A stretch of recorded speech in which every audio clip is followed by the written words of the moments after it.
بسم اللہ الرحمن الرحیم۔ اللہ کے نام سے شروع جو بڑا مہربان نہایت رحم کرنے والا ہے۔ انٹرسٹنگ اسٹوریز آف اسلام کے محترم ناظرین، السلام علیکم۔ آج ہم آپ کی خدمت میں ایک سبق آموز قصہ لے کر حاضر ہوئے ہیں۔ ایک دفعہ کا ذکر ہے، کسی ملک میں ایک سوداگر رہا کرتا تھا جس کی 3 بیٹیاں تھیں۔ اس کی تینوں بیٹیاں بے حد خوبصورت تھیں، لیکن چھوٹی والی سب سے زیادہ پیاری تھی۔ اس سوداگر کو اپنی تینوں بیٹیوں سے بہت محبت تھی۔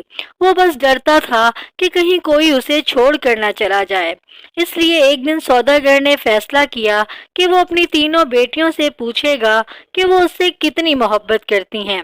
وہ یہی سوچتے ہوئے اپنی سب سے بڑی بیٹی کے پاس گیا اور پوچھا، بیٹی تم مجھ سے کتنی محبت کرتی ہو؟ بڑی بیٹی نے جواب دیا، بابا جان میں آپ سے اپنی جان سے بھی زیادہ محبت کرتی ہوں۔ باپ یہ سن کر بے حد خوش ہوا اور اپنی بیٹی کو ایک قیمتی سونے کی مالا تحفے میں دے دی۔ پھر وہ اپنی دوسری بیٹی کے پاس گیا اور اس سے بھی یہی پوچھا کہ بیٹی تم مجھ سے کتنی محبت کرتی ہو؟ دوسری بیٹی نے جواب دیا، بابا جان میں آپ کو اس پوری دنیا میں سب سے زیادہ چاہتی ہوں۔ باپ اپنی دوسری بیٹی کی بات سن کر بہت خوش ہوا اور اسے بہت سی سونے کی اشرفیاں دیں۔ اب سوداگر اپنی سب سے چھوٹی بیٹی کے پاس گیا، بیٹی تم مجھ سے کتنی محبت کرتی ہو؟ سب سے چھوٹی بیٹی نے جواب دیا کہ نمک کے برابر۔ بیٹی کا یہ جواب سن کر باپ کو بہت غصہ آیا اور کہا، نمک تو انتہائی سستی اور معمولی چیز ہے، یہ مجھ سے اتنا پیار کرتی ہے؟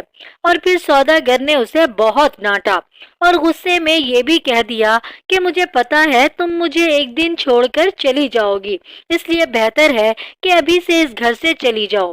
باپ کی یہ بات بیٹی کے دل پر جا کر لگی اور وہ کسی کو بھی بتائے بغیر گھر سے روتے ہوئے نکل گئی۔ وہ لڑکی ایک ایسی جگہ سے گزر رہی تھی جہاں بہت سی گھاس اگی ہوئی تھی۔ لڑکی نے اپنے لباس کے اوپر ہی ایک اور گھاس کا لباس بنا کر پہن لیا تاکہ پہچانی نہ جا سکے۔ اس کے بعد وہ بادشاہ کے محل کے باہر جا کر رکی اور باہر کھڑے سپاہیوں سے کہنے لگی کہ سنو، مجھے کام کی ضرورت ہے، کیا تم مجھے کام پر رکھ لو گے؟ مجھے سب کام آتا ہے۔ نہیں بی بی، ہم ایسے کسی کو کام پر نہیں رکھ لیتے، جاؤ یہاں سے۔ لڑکی اداس ہوئی لیکن پھر سے اصرار کرنے لگی، دیکھو مجھے کام کی سخت ضرورت ہے، میرے لائق کوئی کام تو ہوگا محل میں۔ اس سے پہلے کہ سپاہی انکار کرتا، ایک باورچی ان کے پاس آ کر کھڑا ہو گیا۔ اس نے شاید لڑکی کی بات سن لی تھی، اسے لڑکی پر بہت ترس آیا، اس لیے اس نے لڑکی کو اپنے ساتھ رکھ لیا۔ باورچی نے اسے سارے کام سمجھائے اور اسے اس کے سونے کی جگہ بھی دکھا دی جہاں اور بھی عورتیں تھیں۔ کسی کو اس لڑکی کا نام تو نہیں معلوم تھا، تو اس کا نام گھاس والا لباس دیکھ کر سب نے گھسیاری رکھ دیا۔ اگلے دن محل میں ہلچل مچ گئی۔ بادشاہ ایک بڑی تقریب کا انعقاد کر رہے ہیں، اس میں ہر کوئی شریک ہو سکتا ہے۔ تمام ملازمین عورتیں اپنے آپ کو سنوارنے میں لگ گئیں۔ جب تقریب کا دن آیا تو گھسیاری نے جانے سے انکار کر دیا اور کہا کہ اس کی طبیعت ٹھیک نہیں ہے، اور پھر سب اسے آرام کا کہہ کر چلے گئے۔ اور کچھ ہی دیر کے بعد گھسیاری اٹھی اور اپنا گھاس والا لباس اتارا اور ایک خوبصورت سی پوشاک پہن لی جو وہ اپنے ساتھ لائی تھی، اور پھر وہ اس تقریب میں چلی گئی۔ اور وہ اتنی پیاری اور خوبصورت لگ رہی تھی کہ وہاں تمام حاضرین کی نظریں اس پر اٹھ رہی تھیں۔ ہر کوئی تعجب میں تھا کہ اتنی حسین لڑکی کون ہے۔ وہاں بادشاہ کا بیٹا بھی موجود تھا۔ جب اس نے اس حسین لڑکی کو دیکھا تو دیکھتا ہی رہ گیا، اور پھر شہزادے نے پوری تقریب بس گھسیاری کے ساتھ باتوں میں گزار دی۔ شہزادے نے کسی اور کی طرف آنکھ اٹھا کر بھی نہ دیکھا، اور پھر گھسیاری کسی کی بھی نظروں میں آئے بغیر واپس محل میں آ گئی۔ اگلے دن عورتوں نے کہا کہ تمہیں وہاں ہونا چاہیے تھا، کل بادشاہ کا بیٹا ایک حسینہ پر لٹو ہو گیا اور سارا وقت اسی کے ساتھ رہا۔ گھسیاری بظاہر اداسی ہوئی، ہاں کاش میں بھی جا سکتی۔ کچھ دنوں کے بعد بادشاہ سلامت نے پھر سے ایک تقریب رکھی۔ اس بار گھسیاری نے یہی بہانہ لگایا کہ اس کی طبیعت ٹھیک نہیں ہے۔ سو وہ نہیں جا سکتی۔ لیکن سب کے جانے کے بعد اس نے پھر سے ایک عمدہ لباس پہنا اور تقریب میں چلی گئی۔ شہزادہ اسے دیکھ کر بہت خوش ہوا اور ایک قیمتی انگوٹھی اسے تحفے میں دے دی، اور پھر تقریب ختم ہونے سے پہلے ہی وہ واپس محل میں آ گئی۔ دوسری طرف بادشاہ کا بیٹا سوداگر کی اس چھوٹی سی بیٹی پر فدا ہو کر رہ گیا تھا۔ اس نے فیصلہ کیا تھا کہ وہ اپنے باپ سے لڑکی کا ذکر ضرور کرے گا۔ اب اگلی تقریب شہزادے نے خود جان بوجھ کر رکھوائی تاکہ وہ اس لڑکی سے مل سکے، لیکن اس بار گھسیاری نہ آئی۔ شہزادہ اداس ہوا۔ شہزادے کو گھسیاری کے بارے میں کچھ بھی معلوم نہیں تھا، اس لیے وہ پریشان ہو رہا تھا کہ اس کا پتہ کیسے اور کس سے کہے۔ ایک دن شہزادے نے محل کے ملازموں سے ساگودانہ بنانے کی فرمائش کی۔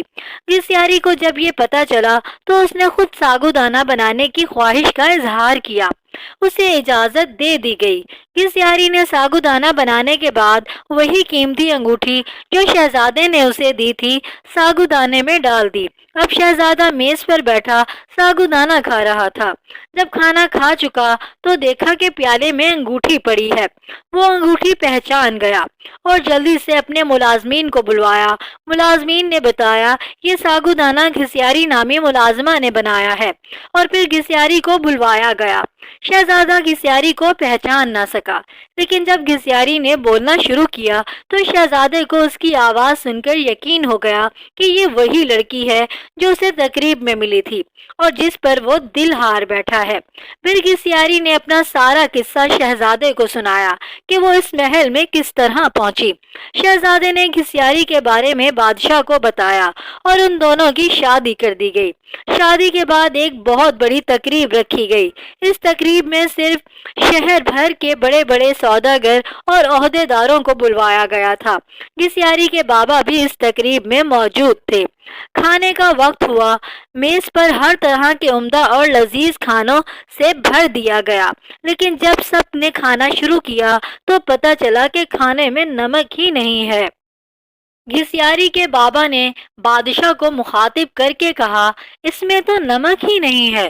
بادشاہ ہلکا سا ہنسا اور کہنے لگا، کیا ہو گیا سوداگر صاحب، صرف نمک ہی تو نہیں ہے، باقی سب کچھ تو ہے اس میں۔ یہ سن کر سوداگر کی آنکھوں سے آنسو جاری ہو گئے۔ بادشاہ نے اسے تعجب سے دیکھا اور پوچھا، جناب آپ رونے کیوں لگ گئے؟